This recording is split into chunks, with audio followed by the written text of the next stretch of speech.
നാളെ ബാംഗ്ലൂരിൽ വെച്ചൊരു ടെസ്റ്റ് ഉണ്ടായിരുന്നു.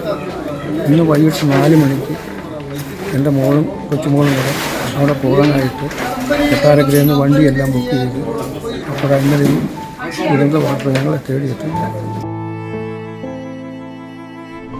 ഒന്നിൽ വന്നത് നമ്മുടെ അനുജൻ്റെ പേരും അഡ്രസ്സും ഒക്കെ പറഞ്ഞപ്പോഴത്തേക്ക് ഞങ്ങൾക്ക് കുറേയൊക്കെ ഫീലിംഗ് ആയി. ഇന്നലെ വിളി വരാത്തതുകൊണ്ട് ഞങ്ങളെ ന്യൂസുകൾ കണ്ടപ്പോഴും നമുക്ക് പ്രയാസം തോന്നി. ഞങ്ങളെ ടി വിയിൽ ഫ്ലാഷ് ന്യൂസുകൾ കണ്ടാണ് നമ്മൾ ഇതിനെക്കുറിച്ച് അറിയുന്നത്.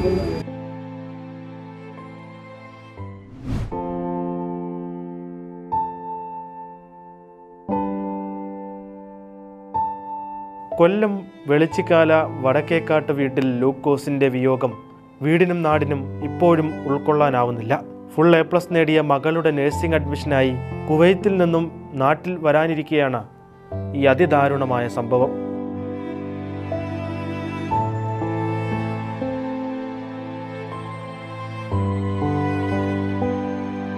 കുവൈറ്റിലെ തൊഴിലാളി ക്യാമ്പിലുണ്ടായ തീപിടുത്തത്തിലാണ് ഒരുപാട് സ്വപ്നങ്ങൾ ഹൃദയത്തിൽ പേറിയ ഈ ലൂക്കോസ് ഓർമ്മയായി മാറിയത്.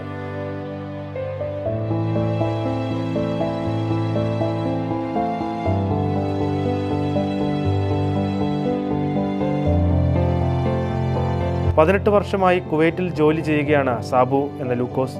എല്ലാ വിഷയങ്ങൾക്കും A+ നേടി +2 പാസ്സായ മൂത്ത മകൾ ലിതിയെ നഴ്സിംഗിന് അയക്കണമെന്നതായിരുന്നു ലൂക്കോസിൻ്റെ ആഗ്രഹം.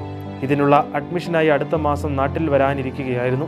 മാതാപിതാക്കൾക്ക് ഞങ്ങൾ 7 പേരാണ്. 3 സഹോദരിയും 4 ജെൻസുമാണുള്ളത്. അതിപ്പോൾ ഈ ലൂക്കോസ് എന്ന് പറയുന്നത് ഏറ്റവും ഇളയ ആളാണ്. പുള്ളി 10-14 കൊല്ലം കൊണ്ട് കുവൈറ്റിലാണുള്ളത്. അത് ഈ കമ്പനിയിൽ ഈ NBTCയിൽ 14 കൊല്ലത്തോളമായി സൂപ്പർവൈസറായിട്ട് വർക്ക് ചെയ്യുന്നു. CNC സൂപ്പർവൈസറായിട്ട് വർക്ക് ചെയ്യുന്നു. പുള്ളി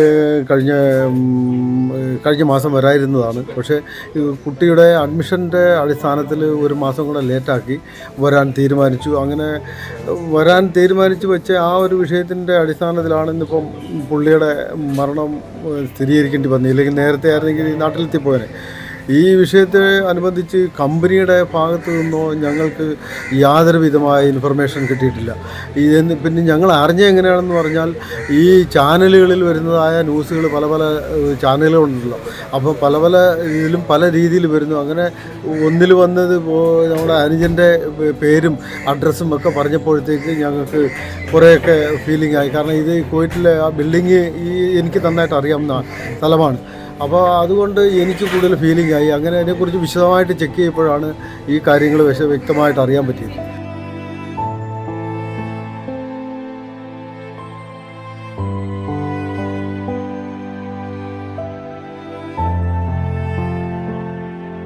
ആദ്യം കുവൈത്തിലെ സുഹൃത്തുക്കൾ ലൂക്കോസിനെ ഫോണിൽ ബന്ധപ്പെട്ടപ്പോൾ കുറച്ചു നേരത്തേക്ക് ലഭിച്ചിരുന്നു. പിന്നീട് വിളിച്ചിട്ട് കിട്ടിയില്ല. ലൂക്കോസ് അപകടത്തിൽപ്പെട്ടിട്ടില്ലെന്നായിരുന്നു വീട്ടുകാരുടെ വിശ്വാസം. ഈ വിഷയം എന്ന് പറയുന്നത് എല്ലാവരും ഉറക്കത്തിലാണ്. ഇവരുടെ ഡ്യൂട്ടി എന്ന് പറഞ്ഞാൽ 8 മണിക്ക് കണ്ടാണ് ഡ്യൂട്ടി. അപ്പോൾ ഓരോരുത്തർക്കും ഓരോരോ സമയങ്ങളുണ്ട്.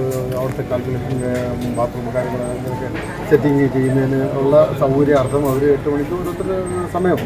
അപ്പോൾ അങ്ങനെ വന്നപ്പോൾ പുള്ളി എണീറ്റ് വരുന്ന സമയത്താണ് ഈ സിലിണ്ടർ പൊട്ടുന്നതും അതിൻ്റെ കാർബൺ എല്ലാം കയറി വരുന്നതും ഈ ഗോളങ്ങൾ കയറി വരുമ്പോൾ നമുക്ക് മുന്നോട്ട് പോകാൻ പറ്റില്ല.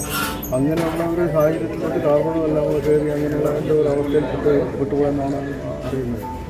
രാവിലെ 5-6 പ്രാവശ്യം ഒരു ദിവസം വിളി. പക്ഷെ ഇന്നലെ വിളി വരാത്തതുകൊണ്ട് ഞങ്ങളെ ന്യൂസുകൾ കണ്ടപ്പോഴും നമുക്കൊരു പ്രയാസം തോന്നി. ഞങ്ങളെ ടി വിയിൽ ഫ്ലാഷ് ന്യൂസുകൾ കണ്ടാണ് നമ്മൾ ഇതിനെക്കുറിച്ച് അറിയുന്നത്. എൻ്റെ പേര് പൊന്നമ്മ. എൻ്റെ ആങ്ങളെയാണ് ഈ മരിച്ചിരിക്കുന്നത്. എൻ്റെ അമ്മാച്ചിൻ്റെ മോനാണ്. കുഞ്ഞുങ്ങളുടെ അഡ്മിഷൻ്റെ കാര്യത്തിന് വേണ്ടിയിട്ടാകും വരാനിരുന്നേ. മൂത്ത മോളിപ്പം +2 കഴിഞ്ഞു. രണ്ടാമത്തെ 5ാം ക്ലാസ്സിൽ പഠിക്കും. ഭാര്യ ഷൈനി, മക്കൾ ലിഡിയായും ലോയിസ്. മോളെ പഠിപ്പിക്കാൻ വേണ്ടിയിട്ട് ഉള്ള കാര്യങ്ങൾക്ക് വേണ്ടി വളരെ പരിശ്രമിക്കുകയായിരുന്നു. നമുക്ക് നല്ല ഏതെങ്കിലും കോളേജിൽ അഡ്മിഷൻ എടുക്കണം. പലയിടത്തും കൊടുത്തിട്ടുണ്ട്. നാളെ ബാംഗ്ലൂരിൽ വെച്ചൊരു ടെസ്റ്റ് ഉണ്ടായിരുന്നു. ഇന്ന് വൈകിട്ട് 4 മണിക്ക് എൻ്റെ മോളും കൊച്ചുമോളും കൂടെ അവിടെ പോകാനായിട്ട് കൊട്ടാരക്കരയിൽ നിന്ന് വണ്ടിയെല്ലാം ബുക്ക് ചെയ്തു. വേറെ പലതും ഉണ്ട്. അതിലൂടെ പോകാൻ വേണ്ടി ഒരുങ്ങി എല്ലാ ക്രമീകരണം ചെയ്തിരിക്കുമായിരുന്നു. അപ്പോൾ അങ്ങനെ ദുരന്ത വാർത്ത ഞങ്ങളെ തേടിയെത്തി. എന്താണെന്ന് ഞങ്ങൾക്കറിയത്തില്ല. വീട്ടിലെ സങ്കട കാഴ്ചകൾ ആർക്കും താങ്ങാനാവുന്നതല്ല.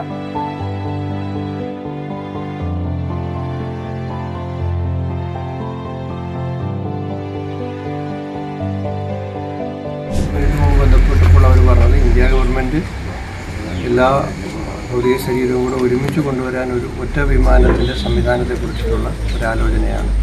അത് വന്ന് അതിനകത്തൊരു തീരുമാനം ഉണ്ടായി കഴിഞ്ഞാൽ എത്തുന്ന സമയം ഫൈനലായിട്ട് നമ്മളെ അറിയിക്കും എന്നാണ് അറിയിച്ചിരിക്കുന്നത്. അപ്പോൾ ആ ആലോചനയാണ് ഇപ്പോൾ ഉള്ളത്. ബാക്കി നടപടിക്രമങ്ങൾ